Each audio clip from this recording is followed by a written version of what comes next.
Welcome, my friends, live from Make Believe Fenway South in Fort Myers, Florida, Red Sox training camp.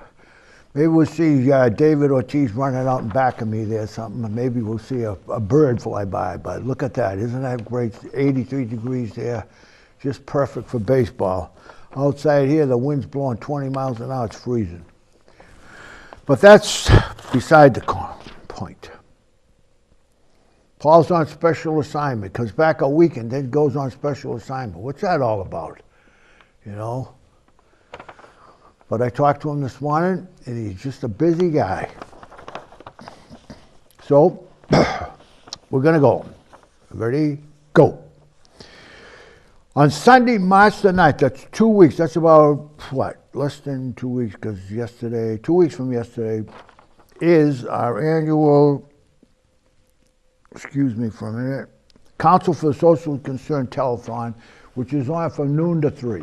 Now, this has been a pretty successful situation for the council. So I urge everyone to pay attention, and if you can make a donation at that particular day, you can come down and donate your money yourself, or donate something yourself, or you can just send it down, or send it up to Wyman Street to Dwyer's house, and he'll bring it.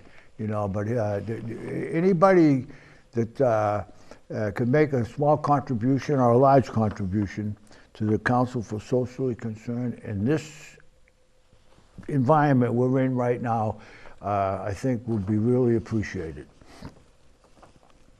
And I'll give you another reminder on that next week. All right. Mrs. Coakley was in Woburn, but we don't want to get into that yet. She's running for governor, and it's 10 months before the election, so we'll just make a note that we know she was in Woburn. She didn't come by and see me, so I'm a little disturbed about that, but that's something the gang will have to talk about during our weekly conference call. The licensing board has a whole bunch of items on their list, and we're not going to go through that, but they're dealing with a lot of common victualers licenses and these new beer and wine licenses and things like that. But once they get it all straightened out, they'll won't be so busy down there at the licensing board. Dave will go gunning the boys. I'm sure they'll get that all squared away. Once we get those licenses in the book and just keep renewing them year after year, it gets a little easier, because there's always 2 or 3 that never think of doing it, so that's what causes the problem. The traffic at Locust and Willow Street. You know, everybody know where that is, over by the Joyce? You know how the road comes, instead of coming to a T at 90 degrees on Willow from Locust Street, there's a curve when you want to go towards Lexington Street there. So they causes some problems there. And Officer Tenney from the Woburn Police Department advises the Traffic Commission that he's done some research work, and Jay Corey looked into getting rid of that curve there, making a T there at Willow and Locust, and maybe it cuts down on some of the accidents. There's no sidewalks in that particular area. The city engineer is going to look into that, but that's probably too expensive for a situation to get into right now. So it's an interesting spot, and they're looking to make it more safe for the children and me when I'm leaving a hockey game or watching my grandchildren skate or something like that. The final selection next Tuesday for the Earl Wyman Architect choice, and that's been narrowed down to 4 people.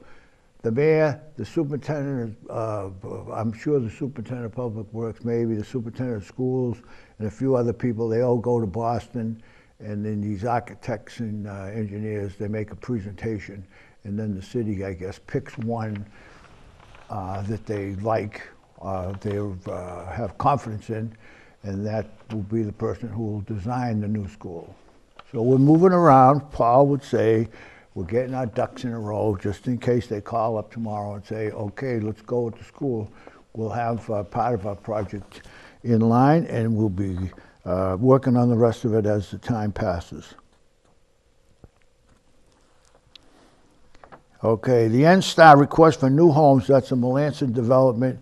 The council approved for the work where he's going to build 23 houses up on Spence Farm. That was going around and around because they didn't want to give a permit because he double poles. We talked about that last week. Double poles are a problem in every community in the state. There might be a particular problem in Woburn. They've been a problem that as long as I can remember, so I don't think there's anything unusual about that. So every once in a while they try and hold the, used to be the, I keep saying the Edison, but it's not the Edison. They try and hold their feet to the fire, but there's other problems, you know. The N-Star could go over there, replace they can't take the other pole, they put a new pole, they can't take the other pole away because everybody else is on the pole. Maybe even the city has a street light on the pole. So they gotta wait for all this stuff to be taken off of this pole, put on this pole before they take the old one away. There's no money in that. There's absolutely no money in that. There's no penalty in leaving the pole there. It's just like a limbo, so nothing gets done. So we try every once in a while to yell at them and hold up their permits and things like that, but then after a while, people don't want, there's no sense in holding up the developer that wants to do the project on Lyman Street because the Edison won't fix the double poles. You know what I mean? That's not fair. You know, so they end up getting the permit. Same as a gas company. I was reading the thing. The legislature's looking at a bill they're going to put in make into law relative to National Grid. Now they're going to have levels of extreme cases, emergencies. National Grid can just go fix them. That's a gas company. Now, something that's maybe a little leak here and there, not too serious, they get sort of X amount of time to finish it. And then some they have these trucks that go around and sniff the ground. If it's just a light odor, then they have a longer period of time before they have to fix that. But this is all baloney because the National Grid will fix what they fix when they want to fix it. And nobody's going to bother them because they just come down and say, I need a permit to fix something. And you say, no, you have to wait till spring and dig in the summer. You can't dig in the winter time. And so they say, emergency, and then you have to give them a permit because if the house blows up or something, emergency happens, then you're responsible. So they just write emergency on there, and that's the end of it. Now they got it they'll tell you a whole different story, but that's the story. Believe me, that is the story. If they can want to argue about that, they can come in and argue about it. Welcome. I welcome them. Now, superintendent of schools. We're already starting to how fast time goes. We're already starting to get ready. Of course, we just had an election. Scott won. Now he's getting ready to do his budget. We just got through doing a budget. Someday I'm going to make a speech about changing the term of the government in the city of Woburn to 4 years. This 2-year business, it's not long enough. You know, we can't plan ahead too far. I don't want it 6 years, but 4 years I think is good. Then the mayor or any responsible person who wants to be mayor could go in there and make a plan for a couple of years down the road, make some changes, get the legislative body of the city council together, and then they can progress along. But just every time you turn around, the budget, it's always we just get through with the budget. Now we have an election, now we have another budget. But anyway, he wants to try and start with a bit of an increase in his money, and part of it includes 21 new positions. I think he's going to have trouble there, but I'm not going to get into that till I see it. And then when we see it, we'll see what the mayor's reaction is to it. And the mayor, all of a sudden, he may say, well, okay, it's time we catch up a little bit and give him a break, or he may say, no, 4%, and that's all you're getting. So we'll see what happens. Because There's other problems, and the city officials are now looking for additional funds. The school district special education deficit is now $900,000. Now, there's a lot of reasons for that. But the biggest reason is that these dopes in Washington and the rest of the dopes that are in the legislature in Boston are passing laws or legislating against us, the taxpayers, to provide services to people who need services. Okay, that's fine. I don't mind paying. But they legislate and they don't contribute any money to it. Now, when this thing first started, they would put the money in, but now they don't have any money. And they don't want to raise taxes because everybody turns around and as soon as you look at a politician and say, you're going to raise taxes? Oh, no, we can't raise taxes. Can't raise taxes. So everything keeps going up and up and up, and nobody wants to raise taxes. So that's another story we'll have to get into someday when we're sitting around just talking, because you can't continue this way. It just doesn't work. You know, they're always in deficit. And I said this, I don't know how many times I said this before.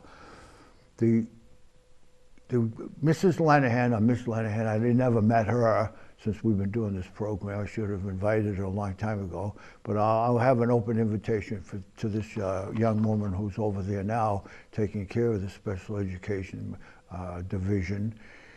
She wants to come in and talk about it because I think she has a very difficult job trying to satisfy the parents who want the best services for their children who need special education, which I think everybody needs a little bit of special education.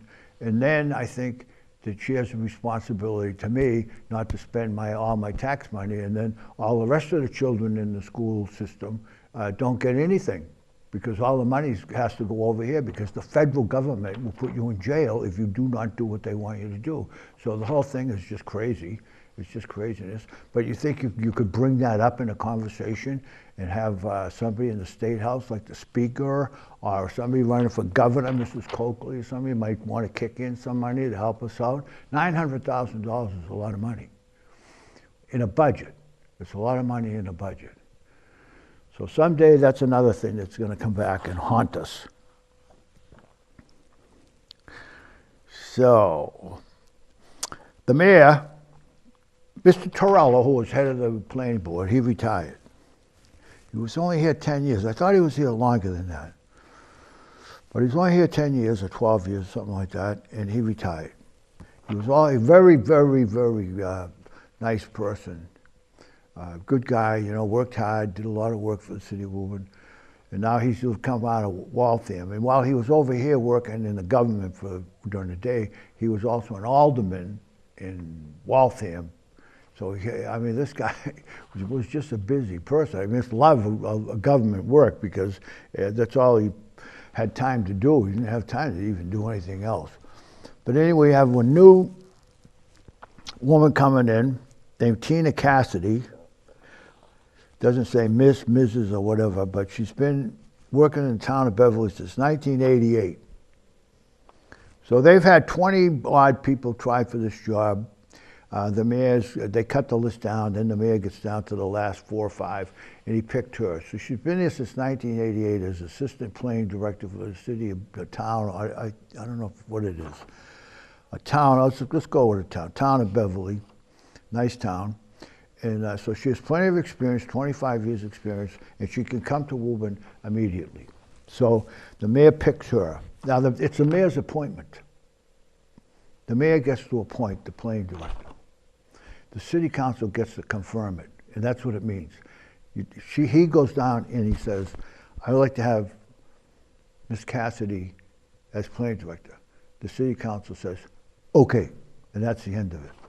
Now, on the opposite side, as Mr. Meany and I was discussing a little bit earlier, the city council gets to appoint the city auditor, who right now is Mr. Surratt. Now he's retiring.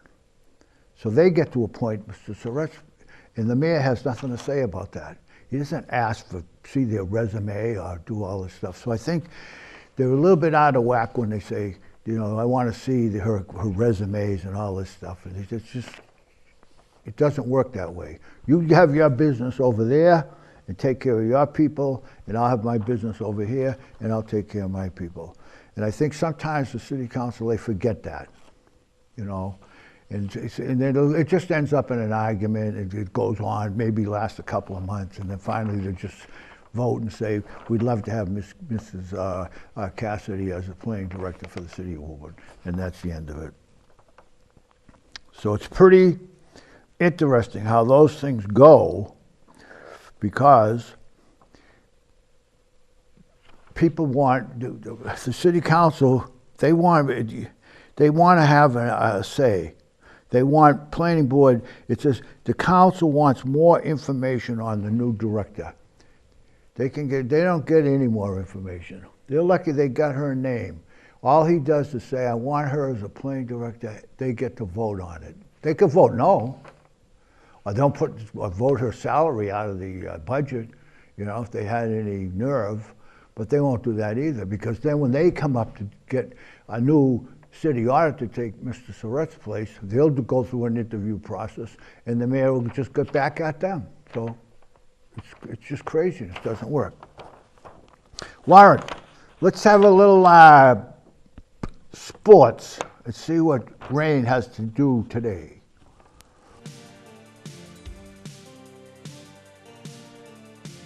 Hello folks, and welcome once again to Sports. As always, I'm your host Ray Newcomb, and today we will be focusing on the action from the recently concluded Winter Olympics.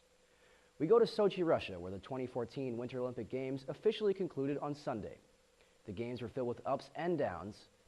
The winter sports action, coupled with the security concerns and Russia's ongoing political turmoil, made these Winter Olympics ones that will not be soon forgotten. One of the biggest disappointments to come out of these games was the U.S. men's hockey team's 1-0 loss to their rivals Team Canada. Penguin star Sidney Crosby led the Canadian team to victory in the incredibly exciting and close competition between the two teams, who both seemed certain that they would defeat the other. Canada wouldn't stop there, however, as they went on to the gold medal final round against Sweden, where they would win 3-0 and capture the gold medal. On the topic of Swedish men's hockey team, the star forward Nicholas Backstrom was unable to play in the gold medal game against Canada after he failed a doping test just 2 hours before he was scheduled to hit the ice. No, Backstrom wasn't taking steroids, nor was he using any blatantly illegal substance. The tests showed that the banned substance was found as a component in the allergy medication that Backstrom was taking at the time of the test. Overall, the whole situation seems a bit ridiculous. But that didn't stop the Olympic Committee from banning Backstrom from play in the gold medal game against Canada. His absence may have been a key contributing factor in the Swedes' loss. The U.S. women's hockey team was also unable to capture gold in these Olympics, having to settle for silver after a loss to Canada. Now we move from the ice to the slopes, where the brutal Sochi slalom course was dominated by an unlikely hero. The course at Sochi was tough, that's a known fact. U.S. slalom skier Ted Ligety even went as far as saying the course was borderline unsportsmanlike. However, the deviously tricky course didn't stand in the way of Mario Matt of Austria. Where most of the skiers either failed to complete the course or let up under the harsh conditions, Matt was resilient and was able to snag first place, bringing slalom gold to Austria. There is one other thing that diversifies Matt from the other competitors. Mario Matt is 34 years old, which is ancient for an Olympic skier. In a sport where most competitors are in their early 20s, Matt was able to snag the gold right out of the young competitor's hands, making him the oldest competitor ever to win a gold medal in Olympic downhill skiing. Overall Olympic success can be measured by countries' medal count. Rounding out the top 5 is Russia with 33 total medals, the U.S. in second with 28 medals, Norway brings up third with 26 medals, Canada in fourth place with 25 medals, and the Netherlands bringing up the back at fifth with 24 medals. Though the U.S. wasn't able to come out on top in the medal count, we can take pride that at least we were able to beat Canada. Well, that's all for today, folks. For sports, I'm Ray Newcomb. Stay safe and enjoy the rest of the show. All right, and that's the sports of the week. or maybe 2 weeks, because he was at the Olympics for all that time, and that works out good. Now, maybe he'll walk behind me out in that field. Maybe he's out trying to get an interview with Shane Victorine. Is one of my favorite players, Shane. So, Rain does a good job. Comes in and does it. All right, let's go. City first responders all want access to life-saving drug. Local officials detail heroin epidemic. We talked a little bit about this last week. There's a drug. If you get overdosed on heroin, there's a drug. It's called Narcan or something. I don't know if I pronounce it right, but it's a drug. And you can be pretty much almost dead. And if they give you this drug, somebody told me a story. I don't know how true it is, but I'm going to repeat it anyway. That they found a kid that was pretty much almost dead, and they gave him this drug, and he sat right up, come out of this coma immediately, sat right up, and asked if he could have a cigarette. Now, I don't know how true that story is, but this drug is phenomenal. And sometimes you wish, you can't wish, but you wish they didn't have it, because now the kids say, well, I think I'll just take as much drugs as I want, and once I get unconscious, they'll just bring me back to life with this drug. So that's not good. But I just want to spend a couple of minutes on the drug situation. All these drugs, like they say, the kids go in the bathroom, take the OxyContins out of the thing that you got last year because you had a twisted ankle or something, and you never threw them away after you were through with them. So the kids get them. They were selling them for $80 a piece. I can't imagine that, but you get quite a buzz out of an OxyContin or a shot of heroin. But there's other stuff in there. Now there's another drug in there, in this heroin, that puts your brain to sleep. Actually puts your brain to sleep, and tells your brain you stop breathing. You should stop breathing because you're so high and relaxed that you should just stop breathing. So, of course, you stop breathing, and then you're dead. Now, how does that work? That's not a good way to be operating. So, any of this manufactured drugs are not good. People tell me, I have friends that have experimented with heroin. People experiment with heroin all the time. They experiment with OxyContins all the time. And some get addicted and some don't. It's the same as alcohol. Some get addicted and some don't. Guys drink beer their whole lives. It never bothers them. Somebody else might have 6 beers and they become addicted and they become alcoholics the rest of their life. It's just one of those things. But in the manufacture of a Budweiser or Miller's or whatever kind of beer you're going to drink, Adams beer, they know what they're doing. They're making something that you can drink. Heroin is not made for you to inject into your veins. There's all other chemicals in there, and that's what the problem is. And you have to get that through your head. You just can't do it. It's such a high. When the probation officers came here to explain to the residents in the auditorium last week or the week before, the original high from heroin is so high that you think you're probably on some cloud up there near God. It's such a high. So you want to do it again. The next time, the high is not as high. It's 80%. So now you need a little bit more. And then it's 30%. So now the guy that died, the movie star, Hoffman, I don't know much about movie stars, but he was addicted to heroin. He was so addicted, he had to have 50 bags to get. He had a house full of heroin because he was using so much heroin, he had to use it to get to where he wanted to go. Now, the first time you try it, you're going to go right to where he's trying to get to. But look how long it took him to get there. He got 50 bags of heroin. It's unbelievable. It's unbelievable. I don't know why people do it, but it's the same thing as Molly's and all these other drugs that the kids use when they go out on a Friday or Saturday night. Just try the best you can to stay away from anything that's manufactured, because they manufactured heroin. They are an barbiturate. It's made OxyContin. It's pressed up. It's like a pill, like aspirin.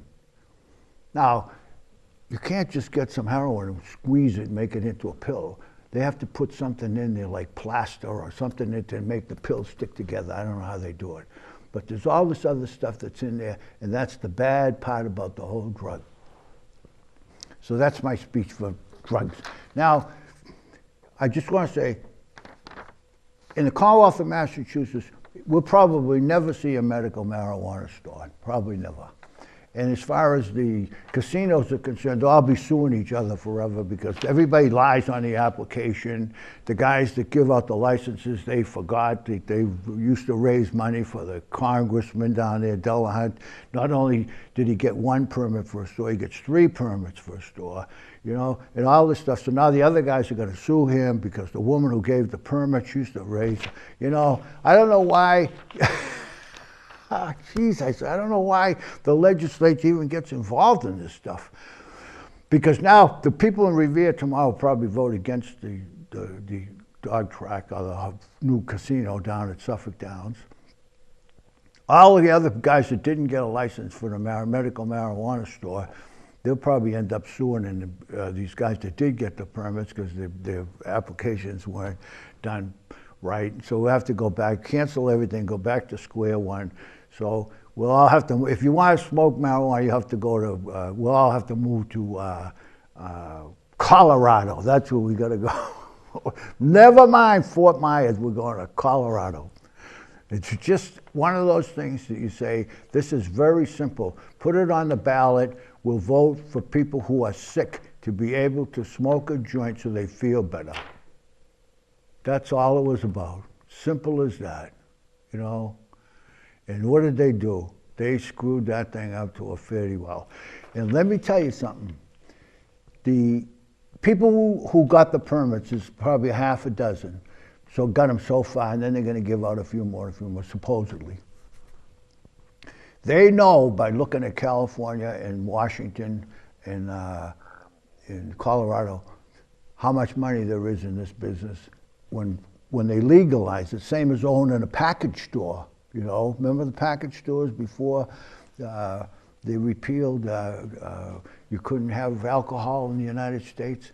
And all those guys out in Chicago were killing each other to control the alcohol. That's what's going to happen here. So they'll be pushing, the guys who get the medical marijuana licenses, they'll be pushing for, legalize it now so they can just make more money. And they're all the lobbyists, all the heavy hitters from Boston are in there. They're in the lobbying in the State House, and they're just going to get all the permits. So if you think that you have some expertise in agriculture, like say some of the agricultural farms around the city of Woburn that are still here, they could greenhouses and all that stuff, they could go, you're never going to get a shot at it. You're never going to get a shot at it because it's not an open, free business to get into. All right. One more thing before I go. We talked a little bit last week about the insurance deal, which I don't get insurance from the city. I don't know if anybody working in the studio does. I don't think so. But it's a problem because the insurance rates are not sustainable. They just continue to go up. Okay, so we understand that. So they come along with an idea that the people working for the city of Woburn have insurance with the city of Woburn, join the state, and it's a little cheaper for the city, and the policies are pretty much the same. That's a quote. Now, Tuesday, I talked to the mayor. We went down. Ms. Zagata, Lauren, and myself. We went down to the mayor's office for a little chat in the corner office, and we talked a lot about insurance. And the mayor put his position right out because his argument is we can't sustain the cost of what it costs to have insurance for all these people. Okay.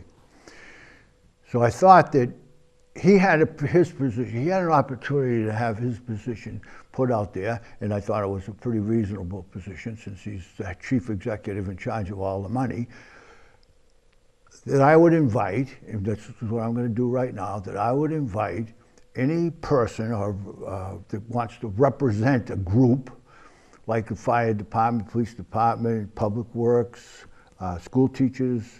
I don't know, I don't know what the groups are, but those are the four major groups of people in the city of Woburn. So if anybody belongs to those groups, wants to get together and come in here, one or two people, we don't have any more than that, but come in here and say what they think about the insurance, and that way the people, the regular residents of the city will get an idea of what is going on. Because insurance is a tough thing to deal with. You know, I mean, you buy a house, you have to have insurance. The banks don't take any risk because you have to have insurance. In case something happens to the house, then the bank gets their money back. Same thing with the car insurance. You have to have insurance for the car. So if you have a mortgage or anything, you have to have the car fixed, all that kind of stuff. So you look at it, if you're 25 years old and you got two young children, a house, a car, blah, blah, blah, you got to look at the insurance, your health insurance, and see where you fit into the program. And if you're old like me, then you look at it from a different point of view. So when they say, let's move the insurance from the city to the state, almost every person in the group has to look at it and judge for themselves where will they be better off or worse off. The problem is it's going to happen anyway. It's the same thing that happened with the water meters. They're going to move towards the state. So, you know, I don't know they say, well, what are you going to do, quit? No, I'm not going to quit. I'll just have to have maybe a larger, some people get a larger copay on some things, and some people get a smaller copay on certain things. You know, I get my drugs from the VA, so I have to have a copay there, and on some drugs it's more, and some it's less, so you have to kind of have somebody, you have to have an advocate. So someday, the group is going to have to get together. I'm going to say, let's say the teachers, there's more teachers than any of them, most of them are women, and have to take care of that stuff for their families, so they'll have to look at it pretty closely. So again, if anybody wants to come in and ask questions, and maybe we could go back and forth, we could talk to the mayor again. I'm sure he doesn't want to get into a big debate over it, because I'm sure someday it's going to happen anyway. So if you're interested and you want to come in, just call, make an appointment with Mrs. Ahern, and I'm willing to come in and sit down for an hour or so, and we'll just talk it over and see what the problems are. And maybe the mayor might learn something, and we might learn something from these people, and, you know, back and forth. So let's try that and see if it works. If nobody shows up, then I'll just say, well, we tried and nobody is interested. So that's about the best I can do right now. And then Paul will be back. Of course, he worked for the city. He's in that program, I believe, for some kind of insurance, because he worked for the county. There's no county government anymore, so I'm sure he's in there somewhere. So he may have more to say about it than I do. But I think it's a good idea. So anybody that wants to come in, come in. We don't have weather tonight. No. I'm going to do weather someday. I'm going to get a map. Say east, west. I'll have to get a compass, figure it all out, right? We're in good shape. All right, we're out. Next time. Thank you very much.